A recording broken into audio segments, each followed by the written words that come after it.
Imagine you are walking down the street. You see someone wearing red robes, holding a prayer wheel and chanting mantra. You automatically think that person is a Buddhist. Or imagine someone else. They are wearing a suit, working in a corporate office, maybe even trading stock. But in their mind, they hold a specific view of reality. Who is the real Buddhist? Is Buddhism a fashion statement? Is it a culture you born into? Or is it something else entirely? Many of us claim to be Buddhist because our parents were, or because we have a shrine in our living room. But the great master of past gave us a very specific checklist, a set of seal. If you do not have this seal, it does not matter how many mantras you recite, you might not actually be a Buddhist. Today we are going to test ourselves. We are going to look at the definition of Buddhist from the inside out. First, let's clear up a huge misconception. In many parts of the world, from the Himalayas to Southeast Asia, Buddhism is treated like an identity. It's like being American or Indian or Japanese. You are born Buddhist, but Buddhism is unique among religions because it is not based on blind faith in a creator God who judges you. It is based on a view. Think of it like being scientist. You are not a scientist just because you wear a lab coat. You are a scientist because you believe in the scientific method. In the same way, being a Buddhist is about accepting the Buddha, Dhamma, and Sangha. Dharma, the truth of how things really are. You can eat meat and be a Buddhist. You can be married and be a Buddhist. You can be a soldier and be a Buddhist. Why?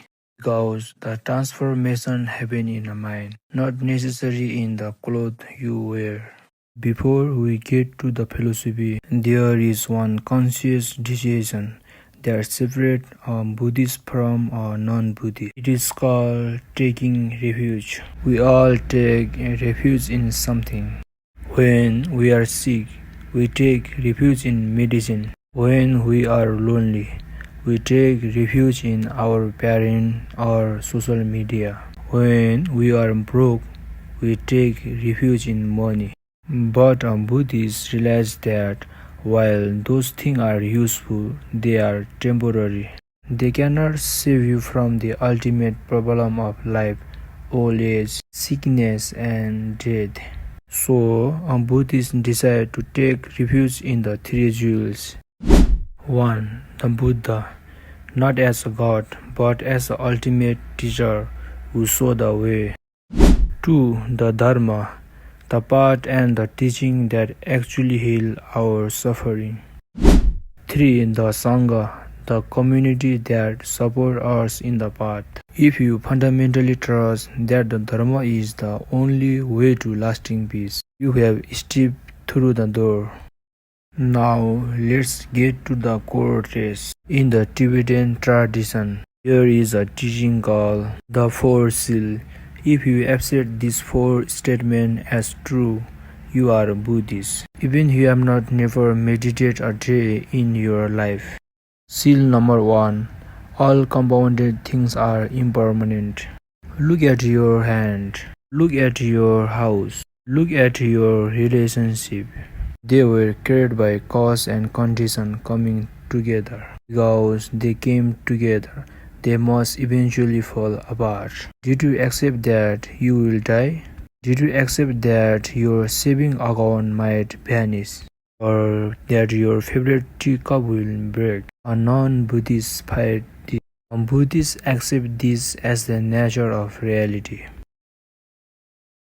Seal number 2. All contaminated emotions are suffering.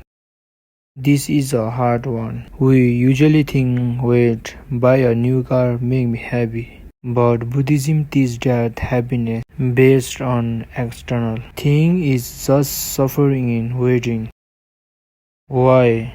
Because when the car scratches, you suffer.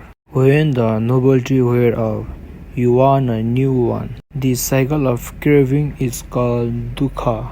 You realize that real peace comes from inside, not from the Amazon or the stock market. You hold the second seal.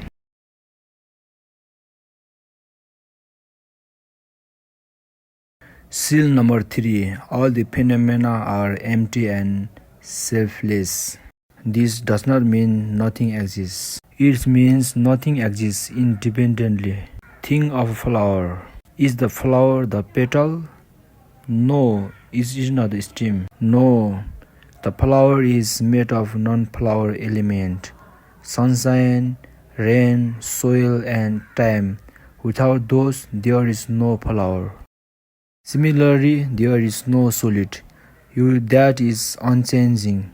You are a river of changing thought and cells. Understanding this emptiness cut the root of ego.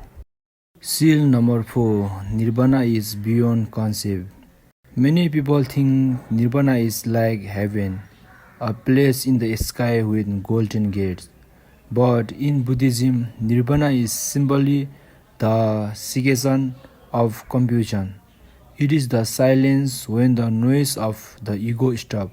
It is ultimate peace. So let's go back to the question. Are you Buddhist? You do not need to answer me. Answer it for yourself. If you understand that things change, if you know the craving lead to pain, and if you are trying to be kind because you know we are all connected, then you are walking the path. Buddhism is not a club you join. It is a way of waking up. If you enjoy this deep dive, please hit that like button. It really helps the algorithm share the dharma. And comment below which of the 4 seals do you find hardest to accept. I will see you in next video. Om Mani Padme Hum.